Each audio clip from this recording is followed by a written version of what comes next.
missed tackles, blown coverages, people running wide open down the middle of the field. Ravens defense this season has taken us for a ride through these first 3 weeks. But don't get me wrong, it hasn't been all bad, because something that has been a beautiful thing is that in every single game this year, the Ravens have forced turnovers. And that's something that has remained a constant, and we want it to continue to go that way and get even better. But this defense certainly has been far from perfect. But on this episode, I brought on a very, very special guest to help me take a deep dive into exactly what the issues are, what's the problems are with this Ravens defense right now, and how we can correct it. And before we get into it, I got to give a special shout out to this guest mom, because this guest mom is a huge supporter of Team Keep It Clean. So we appreciate you. We appreciate your support. Got a lot of love for you. And you know what? Without further ado, let's get into it. Yeah, this feels like a dream. And you know just what I mean. You see my boy, he like gotta made it. Boy, he's a fan and he like the Ravens. And you know just what I mean. You too, team, keep it clean. You see my boy, he like gotta made it. Boy, that's my homie, ain't that right engraving. Team Keep It Clean. A very special guest in the building. One of my favorite guests to have on the channel, even though I only had her on one time. So we gotta fix it in the future. We gotta fix that. Yeah. But welcome, Rita The NFL Chick. Please, first, before we get into it, let everybody know where they can find you. Let everybody know what you do, and just tell them about yourself. So I probably upgraded my jobs since I've talked to you last. I am the co-host of Ravens Post-Game Uncensored on 105.7 The Fan with myself and Glenn Clark. I do I have 2 podcasts, Gridiron Gals with myself and my best friend Charles. We talk college football and NFL. And then Winning Drive podcast with myself and Cordell Woodland, all Ravens, everything. Yeah, and I was listening to the Winning Drive with Cordell the other day. And probably one of my favorite parts about the podcast, y'all obviously bring a lot of super detailed information, but I appreciate the professional aspect that y'all have with the podcast, but I also appreciate just that it's professional, but it's super chill at the same time. Right. It's relaxed. It's like just you talking to one of your boys or one of your friends, and I loved it, man. So I appreciate the both of y'all for having a podcast and having it that type of style. Thank you. Oh yeah, for sure. No, thank you, and thank to Cordell too for being a part of that. Now, me, I'm down here in South Florida, and we've been getting hurricane warnings, and with a hurricane, stuff can be all over the place. They can be really wild, unorganized, messy. It can be all type of stuff. But a lot of people would also describe Ravens defense right now as being similar to a hurricane. If you, and you could do multiple things, but if you had to pinpoint the issues currently with Ravens defense, because that's what we're going to talk about today. What's going on with Ravens defense? What would you say some of the biggest issues right now are? So I think the obvious one is the pass rush situation or lack thereof. Adafe Owe just really hasn't been able to get to the quarterback. I mean, he has 0 quarterback hits in 3 weeks. And yes, sometimes he is getting double covered, but there's times that he's not. And so it's leading Justin Houston to be the one to get the pressure on the quarterbacks. And as much as I love Justin Houston, he's, the geriatric player, for lack of a better term, on the Ravens. And so the lack of pass rush has been a huge issue in that regard. And then you take the fact that potentially Justin Houston doesn't play on Sunday because he has a groin issue, and now it's a problem. They're also missing guys too that impact that, like Tyus Bowser, who really stepped into his game last year in terms of pressuring the quarterback. They miss his presence as well. So that's the biggest issue. I think when it comes to the secondary, people like to argue about the personnel. And yes, Kyle Hamilton hasn't played well. Obviously he made up for that last week with the fumble. But I think the bigger issue is when you have a new defensive coordinator, you're still learning things and you're still learning communication. And I think that we think that in 3 weeks that this defense is just going to have all the answers. And that's just not true.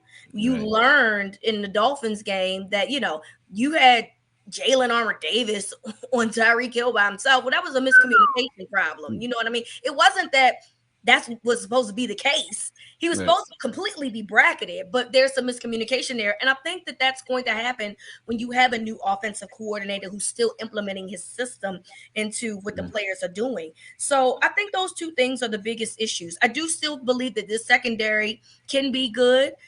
They just have to have their assignments. They have to know their assignments. And and also too, right? If you see a guy not in position, you got to call timeout. You got to call timeout and you got to get it together. And look, I know people are going to complain about the timeouts, but then if you call the timeout and say, hey, why aren't you covering that guy? Because that guy's important and you fix it, maybe you don't have the breakdown that you had in the Dolphins game. So I think that those two are the biggest issues right now. The fact that they cannot rush the passer, and the fact that their communication on every level, well, particularly the linebacker and the secondary level, has just really not been that great. Yeah, that's true. And speaking of the secondary, I don't think it's a coincidence that teams, especially Tua, and then we saw with Mac Jones even with the Patriots, teams have really been taking advantage of Ravens' young cornerbacks. They were taking advantage of Brandon Stevens, like you mentioned, Jalen Armour Davis, and then also Pepe Williams as well, because Marcus Peters, aside from the one touchdown that he gave up against Tyreek Hill, Marcus Peters has been on point. He ain't really been giving up much of anything, and especially in that Patriots game. And then with Marlon Humphrey too, the Dolphins, they ain't start going off until Marlon Humphrey wasn't even on the field. Correct. And I remember watching the game live. I hadn't even realized that until I saw it being reported later on. I hadn't even realized Marlon Humphrey wasn't out there when all that was going on. So it just really gave a deeper appreciation for Ravens veteran cornerbacks. And then, of course, Marlon Humphrey, he had an amazing game against the Patriots as well. But teams, they really taking advantage of those young cornerbacks. Absolutely. And Marlon knows it too, right? We do a show here. We do a Tyus Bowser show here in Baltimore. And Tyus usually brings guests. So his guest last week was Marlon Humphrey. And, Marlon came in and he was, extremely frustrated about how everything went down. Like, how does Tyreek Hill not be covered? You know what I mean? And he accredited a lot of it to youth, like these are young guys. And so if you see some young guys out of position as an opposing offense, you're going to take advantage of that. And that's exactly what the Dolphins did. And that's exactly what the Patriots did the following week. But we know he was dealing with an issue, a groin issue in the Dolphins game, but he said he was like extremely ready to go for the Patriots game. And he showed up too, and sometimes I think, veteran leadership can really help guys. It's one thing to be in training camp, okay, because guys like Pepe Williams, we know did really well in training camp. This is the big show now, right? And I think Pepe Williams will end up being a fine nickel corner or dime corner. I don't have any issues with that. I just think it's a different type of tempo when you're playing it like in real time. And so having that veteran leadership in a guy like Marcus Peters or a guy like Marlon Humphrey can help them go a long way. But hey, man, they are learning the hard way. They are learning the hard way on how it is to be able to cover in this league. And that's real right there. So now we are we heading into week 4. The Ravens sitting at 2-1 right now, going into week 4, getting ready to take on the Buffalo Bills. But somebody who the Ravens just signed, who will actually be wearing the number 4, is Jason Pierre-Paul. And you mentioned the pass rush as being one of Ravens' biggest issues right now on defense. How do you feel Jason Pierre will add to their pass rush? What are you expecting from him this season? I honestly don't know the answer to that because he had off-season surgery, I think, on his shoulder. And so Is he recovered from that? I mean, he passed the physical. We know the Ravens don't play about these physicals, right? Yeah, you So he already passed know the that. physical. That's good. But I don't know, right? I can only, but listen, he can't be any worse than what they already got going on. That's how I see it. Jason Pierre-Paul cannot be worse than what this pass rush has been thus far. He can only be an added element to it because he's still a very good football player, I would like to believe. So you really hope that he can come in and make an impact. And look, he doesn't know any of the verbiage, but you don't need verbiage to say, hey, go after that quarterback over there. You know what I'm saying? That is your job. Go after him. You know, and he don't need a verbiage for all of that. Just do your job. I really hope that he can contribute to this team because they need somebody, particularly in this game. When you have a guy like Josh Allen that can move around, that can run around, they need somebody like him to disrupt his flow because obviously we know that this Bills offense is a high-powered offense. And we know that they're going to have problems in the secondary because, hey, Stephon Diggs plays. So, hey, find a way to slow this man up. I would like to see Oweh step it up this game. They need him. And hopefully Jason Pierre-Paul still has something left in the tank that he can contribute to this team. Look, at least the next 2 weeks, okay? If he can slow down the offenses that we see in the next 2 weeks, the money was well spent. And that's how I see it. Okay. And speaking of pass rush, after this week, we'll be heading into week 5.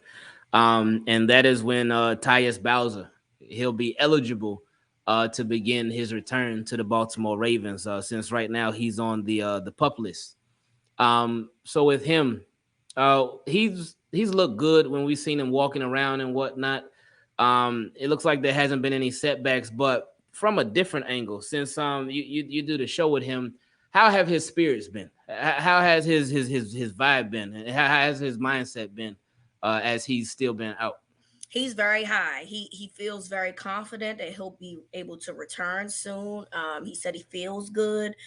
You know, he was in a shoe before, I guess many people thought that he would be in a shoe. So his recovery process has gone really well. But he believes that he will be ready to play when he's off the PUP list. He feels confident in that. And you know, listen, everybody knows their bodies. I hope this is not a situation like J.K. Dobbins where he kept telling us, I'm going to play in week 1. I'll play in week 1.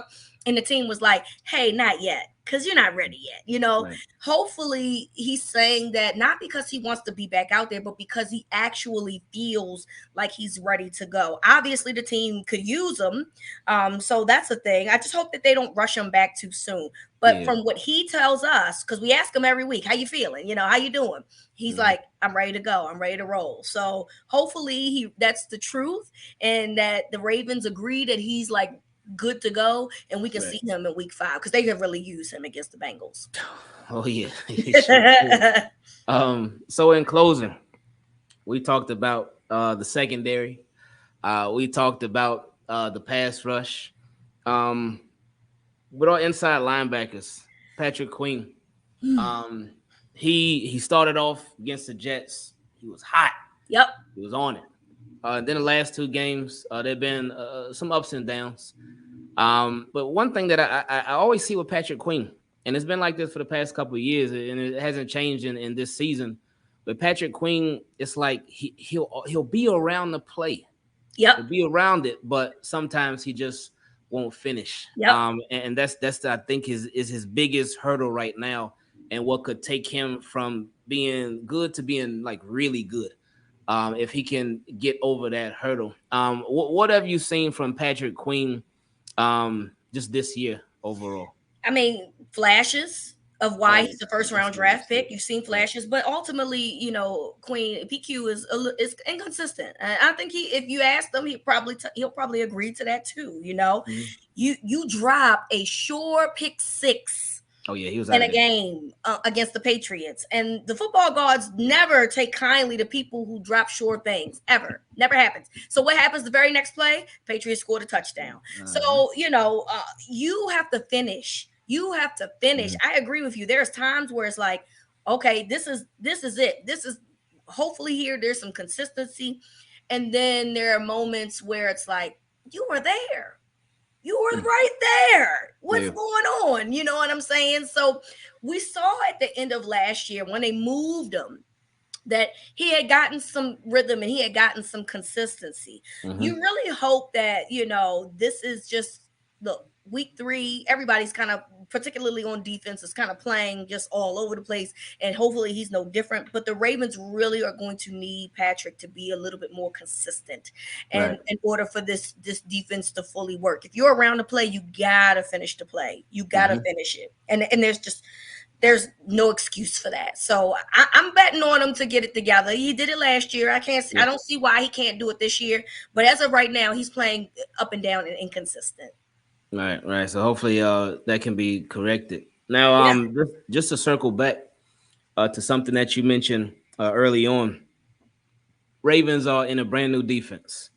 It's been 3 weeks, and there's been some good, there's been some bad. As far as yardage, it's been pretty bad. But as far as turnovers, they've been forcing turnovers every game. So that's been good. And then of course, this Patriots game was the best game for them for turnovers. But what have you seen? And I know it's super, super early. And I've said it multiple times. I feel like we don't really know him yet. Yeah. With Mike McDonald, I feel like we don't know his personality yet, his traits, don't know what he's good at, what he's bad at. But what have you seen from Mike McDonald overall? I think that Mike McDonald is very good at making adjustments. A lot of things that we've seen with what's wrong with this defense, to me, is communication breakdown. I think that that's a big part of it, and just personnel, right? Like, or lack thereof. So some of that is not his fault. Sometimes I've seen him though in positions where he had, I think, like away drop back, and I was like, oh, okay. Sometimes he gets a little exotic, and it's kind of like, oh, okay, I don't know how I feel about that. But I will say that he adjusts quickly, and I really appreciate that. So an example, in week 2 against the Dolphins, they were playing in a base set for much of the first half. They were playing just 2 wide receivers, Waddle and Hill, and typical, running back situation. And so at first they were in a base defense. Well, that wasn't working. Okay. The base defense wasn't working because Waddle and Hill are just too good for base defenses. So immediately he started putting nickel and dime packages in, I believe the second quarter. And where I think that was the quarter where they cooled off for a little bit, like the second to third quarter, they cooled off a lot. A lot of that had to do with the fact that McDonald put the right defensive scheme in as a result. So the breakdown in the fourth quarter, obviously, we know are 2 things. Well, Marlon wasn't really in there, and then the miscommunication on 2 touchdowns at the end of the game, which I can't blame Mike McDonald for that. The only thing that I do blame him for is if you see Jalen Armour-Davis against Tyreek Hill, you got to call that timeout. You got to call that timeout. You got to fix it. But outside of that, I think he's done pretty well. I don't know how to grade him yet, because like you said, it's only been 3 games. But I will say that I've seen adjustments from him that in the past we haven't seen as quick of an adjustment, because he kind of made it really quick and was like, all right, look, they're not about to beat me all day doing this, so I'm going to fix it like this. So I give him kudos for that. hopefully, when he starts getting more players back, like a Tyus and then JPP coming in, hopefully he'll be able to do whatever, what he can do to full capacity. But I think right now he's kind of trying to mask what the issues that they have in some of the schemes that he does. And sometimes it works and sometimes it doesn't. Yeah, sometimes. So let's hope that sometimes that it does work, it ends up happening a lot more than it doesn't. Yeah, and that starts absolutely. It starts with the Buffalo Bills this week. So we'll see how the defense responds to anything that Buffalo does. We'll see any adjustments that are made, and hopefully they could just make it happen. I want to call him so bad, because it's like, hey man, if I'm Mike McDonald, Stephon Diggs is not beating me. Okay, he's getting bracketed flat out. Who's their second best guys? In McKenzie? Gabe Davis. Gabe Davis. Okay, he getting let Knox beat me. Okay, Knox is just going to have to be the one to beat me all day, because them 2 guys ain't messing with. McKenzie is a problem, but them 2 guys, I'm not letting you beat me. Okay, the tight end is going to have to be the one to beat me. And that tight end is, while he's good, he's not Gesicki, okay? So that dude is going to have to be the one to beat me. That's if I'm Mike McDonald. I'm not letting those two guys get off on me at all. So I hope that he has the same frame of mind that I do, because then that way it gives you an opportunity. It gives you a chance. Gives you a chance to win the football game. And that's all you need sometimes is a chance. Yep. And I appreciate you taking a chance to come on here to speak with us about this Ravens defense. And let's hope that a lot of what we talked about in the positive aspect, it does all come to fruition. Please. So again, thank you for coming on. One more time, let everybody know where to find you at and everything that you do. And thank you for having me again. And of course, you can find me on Twitter, Instagram, Facebook at the NFL Chick, also at Gridiron Gals. And again, I will be on Ravens post game uncensored with Glenn Clark on Sunday, immediately after the game on 105.7 The Fan in Baltimore. And if you're not from Baltimore, you can find us on the Odyssey app. Just put in 105.7 The Fan and it will come up. All right. Appreciate it. So team, keep it clean. Make sure you check out a podcast. Check out on the Fan. Follow on Twitter as well. You won't regret it. I promise you. You might, but hey, it's gonna be a ride. Keep it clean. Appreciate y'all watching, and we out. Yeah, this feels like a Darius.